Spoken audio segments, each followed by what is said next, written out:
साथियों नमस्कार। सीखने की कला के इस अगले चरण में आपका स्वागत है। शीर्षक है दूसरा कदम। मुझे आशा है कि आप सभी लोगों ने जो पहला कदम हमारा अध्याय था उसका अभ्यास किया होगा। आपको समस्याएं भी आई होंगी, परंतु यदि आपने उसका प्रयास किया होगा थोड़ा सा भी, तो आपको एक अनुभूति हुई होगी कि हाँ, कुछ कुछ बदलाव हमारे बौद्धिक स्तर में हमें मिला है। यदि आप अभी भी अभ्यास करने में सक्षम नहीं हो पा रहे हैं तो कोई बात नहीं, हमारा दूसरा कदम आपको उस दिशा की ओर लेकर चलने का प्रयास करेगा जो आपको करना है। जिस समय आप पहले कदम को पूर्ण रूप से समझने में सक्षम हो जाएंगे तो आपको अपने आगे की प्रक्रिया का अभ्यास प्रारंभ करना होगा।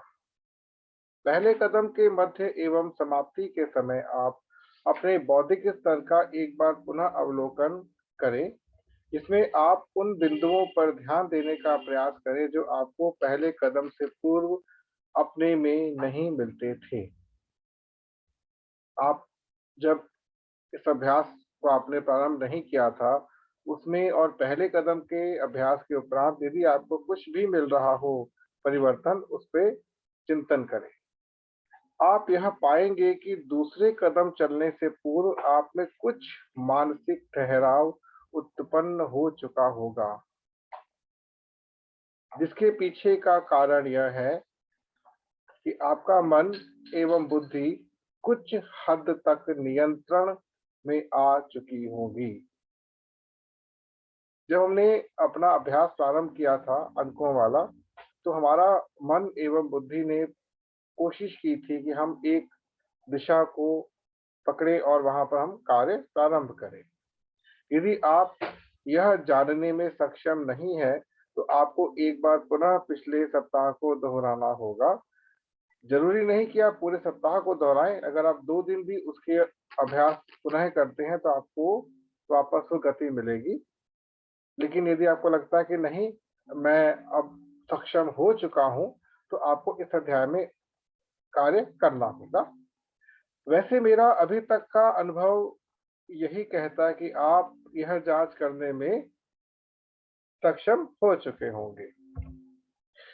आपको पिछला सप्ताह उसी अवस्था में दोहराना होगा जिसमें आप एक दुविधा की मानसिक अवस्था में हो, अन्यथा आप दूसरा कदम प्रारंभ कर सकते हैं।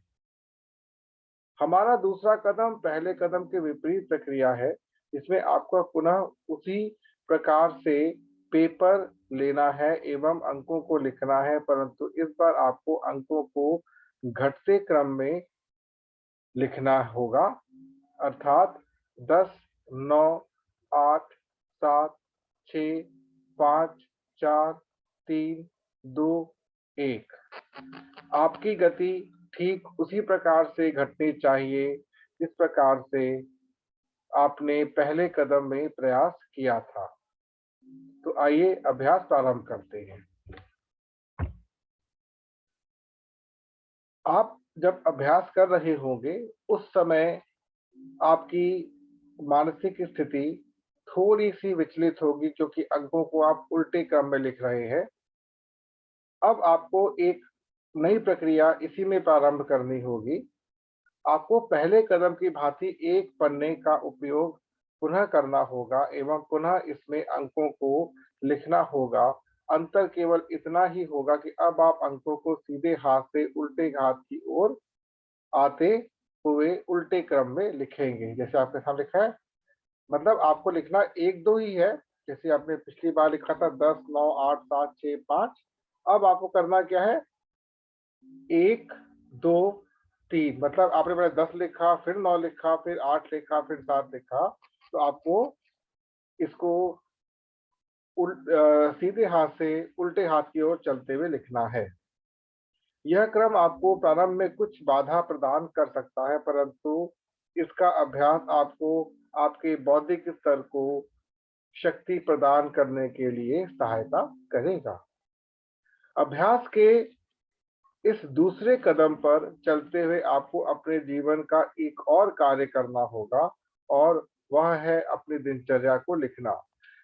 प्रतिदिन हम बहुत सारे कार्य करते हैं परंतु हमें यही नहीं पता होता कि हमने कार्य क्या किया है।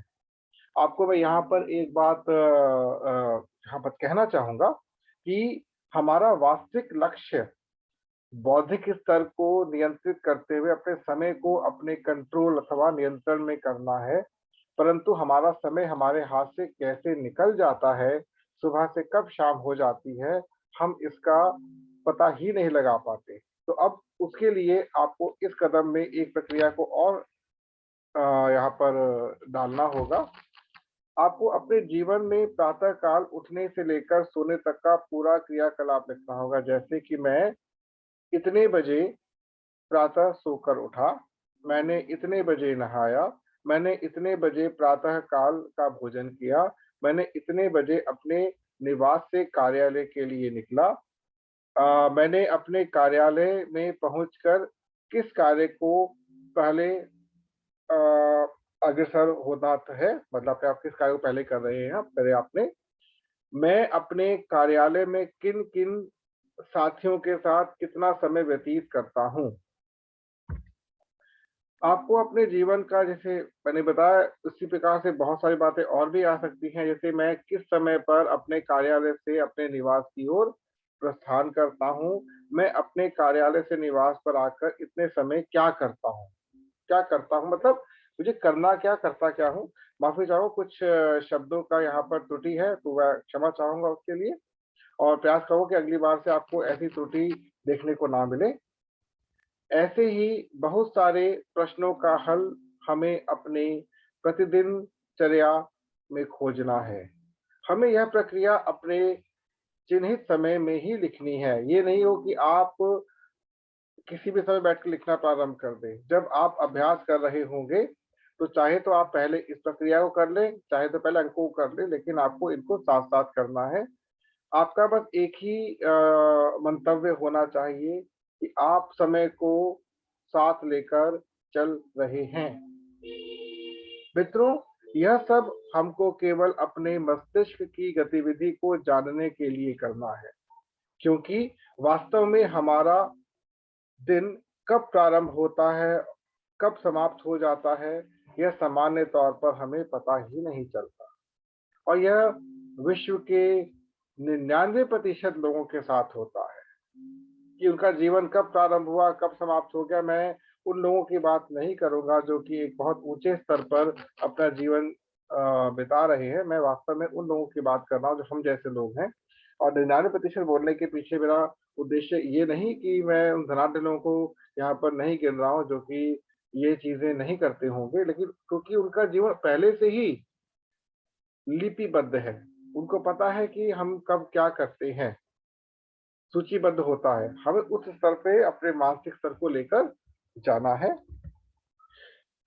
इन दोनों यह दोनों अभ्यास हमें पूरे 1 सप्ताह तक प्रतिदिन करने हैं।